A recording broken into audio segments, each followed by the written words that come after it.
E aí, tudo bem? Hoje eu quero te perguntar o que você tem feito no seu dia a dia que não tem dado certo. Mas não é simplesmente o que você tem feito e que não tem dado certo, não é uma coisa nova. O que você fez a vida inteira que deu certo e que agora tem dado errado. É algo muito mais específico do que tentar fazer alguma coisa e dar errado. É algo que você a sua vida inteira fez, deu certo, mas agora por alguma circunstância tem dado errado. E eu vou tentar exemplificar aqui. Talvez na sua profissão você fazia alguma coisa através da sua experiência, através do seu trabalho, e agora está dando errado. Talvez na sua família, talvez na sua casa você tinha a condição de resolver alguns problemas da sua casa e agora você tem tentado usar a sua experiência para resolver os problemas que antes você resolvia, mas agora você não tem conseguido mais resolver os problemas. Ou seja, são situações que antes você conseguia resolver e agora você não consegue mais resolver. Isso tem gerado frustração em você, isso tem gerado desespero em você, porque você não tem visto saída. Para falar sobre isso, eu quero usar um exemplo da Bíblia. Eu quero falar sobre Pedro. Pedro foi um pescador. Pedro, antes de ser chamado para ser discípulo de Jesus, ele era um pescador. Eu quero falar sobre a vida de Pedro. Pedro era alguém que tinha uma personalidade muito forte, mas acima de tudo, Pedro era alguém que conhecia o mar. A essência de Pedro era pescador. Ele cheirava a peixe, ele tinha aparência de pescador, ele usava roupas de pescador, ele conhecia o mar como ninguém. O mar onde Pedro pescava era o quintal da casa dele. Ele sabia quando o vento estava favorável para a pescaria. Ele sabia onde a água era a temperatura correta para ter peixe. Pedro sabia onde existia enrosco na água, onde existia pedra nas águas. Ele tinha o total controle, porque a essência de Pedro era ser pescador. Ele fazia isso muito bem. Esse era o seu trabalho. Ele conseguia resolver os seus problemas sendo pescador. Ele conhecia sobre as ferramentas de pescaria, sobre a rede. Ele era um pescador na essência. Mas um dia esse mesmo Pedro se encontra com Jesus. E Pedro nessa noite, uma noite antes, passa a noite inteira tentando pescar, tentando pegar peixe e não consegue. E volta totalmente frustrado de uma pescaria que tinha sido ruim. Mas eu não quero que você imagine uma pescaria em que só Pedro está com seu barquinho pescando. Outros barcos pescavam com Pedro. E eu gosto de acreditar que naquela noite a pescaria não tinha sido boa para ninguém. Mas eu gosto de acreditar que naquele período, aquela semana ou aquele mês, a pescaria vinha sendo ruim para todo mundo. Pedro vem até a margem do rio, se encontra com Jesus. E Jesus diz para ele: Pedro, volte para a água e jogue a rede sobre aquele lado, naquele canto, sobre aquelas águas. E eu também gosto de acreditar, embora isso não esteja escrito na Bíblia, que Pedro diz assim, deve ter pensado consigo: ei, o pescador aqui sou eu. Você é um carpinteiro, você é alguém que fala muito bem com as pessoas, mas o pescador sou eu. Você é um simples carpinteiro. Ei, você pede para que eu volte às águas e jogue a rede sobre aquele canto. Mas o que você conhece sobre pescaria? Você talvez conheça sobre madeira, sobre instrumentos de carpintaria. Mas eu sei sobre o mar, eu sei onde a água tem peixe, eu sei aonde o vento é favorável, eu sei sobre as águas, eu sei sobre tudo. Mas a frustração de Pedro faz com que ele entenda que ele deve voltar às águas. E aqui está o toque principal da mensagem.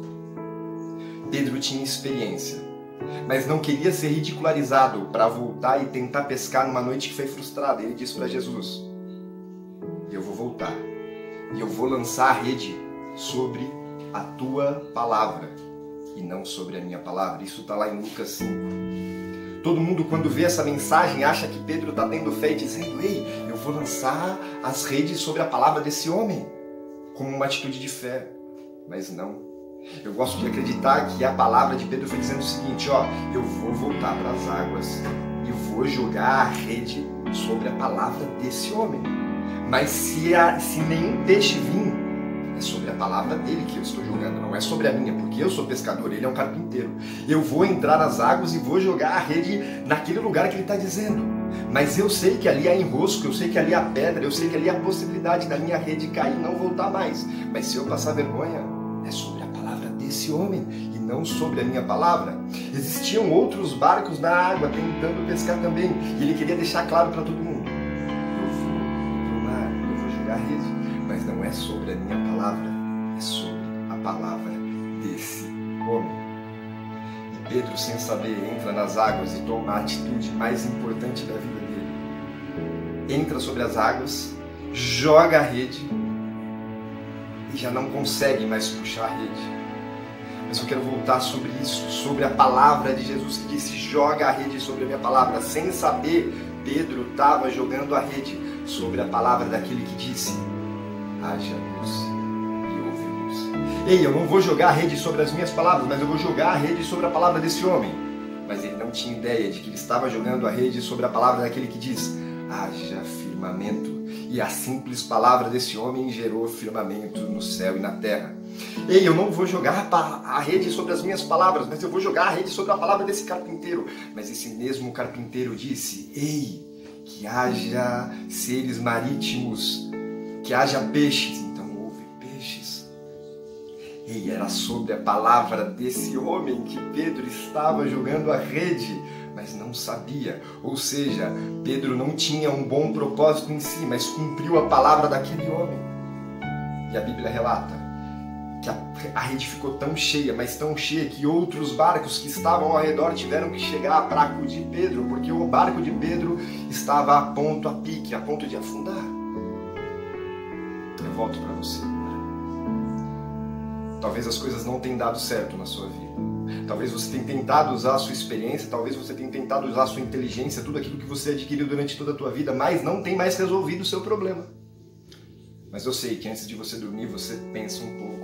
Eu sei que antes de você se levantar, você pensa um pouco. Eu sei que às vezes você está quietinho no seu canto e você pensa a respeito de algumas coisas. E uma voz diz para você: não é sobre esse canto, é no outro canto. Mas você diz constantemente com você: ei, eu fiz a vida inteira e a vida inteira deu certo. Se eu fizer isso que uma voz interior tem dito para mim, vai dar tudo errado, eu vou ser ridicularizado. As pessoas vão dizer: ei, você trabalhou 20 anos com isso e agora você vai trabalhar com isso? Não vai dar certo. Ei, há 20 anos você tentou resolver problemas assim, agora você vai tentar resolver assim. Não, você vai ser ridicularizado. Ei, não mude o seu comportamento, continue assim, não está dando certo, mas uma hora vai dar. Só que a voz tem dito para você: é para o outro lado e não para esse.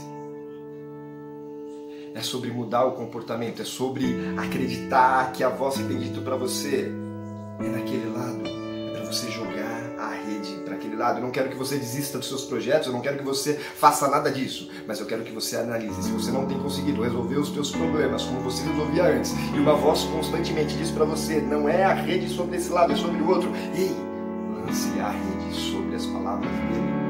E eu tenho certeza que até quem está ao seu redor vai ter que vir te acudir, porque o problema que você não estava resolvendo, ou a circunstância que não estava acontecendo, vai começar a acontecer. É sobre jogar a rede sobre a palavra dele, não sobre a sua. Abandone toda a sua experiência e conhecimento e prefira viver sobre a palavra dele. Não desista de jogar a rede sobre a palavra dele, porque está aí o segredo. Tem que escutar a voz que fala dentro de você, porque não é você falando com você mesmo, é ele dizendo para você constantemente: não está dando certo. Que agora é hora de jogar a rede para aquele lado. É sobre ser ousado, é sobre acreditar que ele tem uma boa palavra para você. Nós te amamos e você não tem dúvida disso, mas sem sombra de dúvida alguma, ele te ama incondicionalmente. E eu te vejo sem sombra de dúvida por aí, lançando a rede para um lugar totalmente diferente. As pessoas vão te ridicularizar no começo, mas por fundo você vai ver que estava ali. Ali era a solução para você. Deus te abençoe.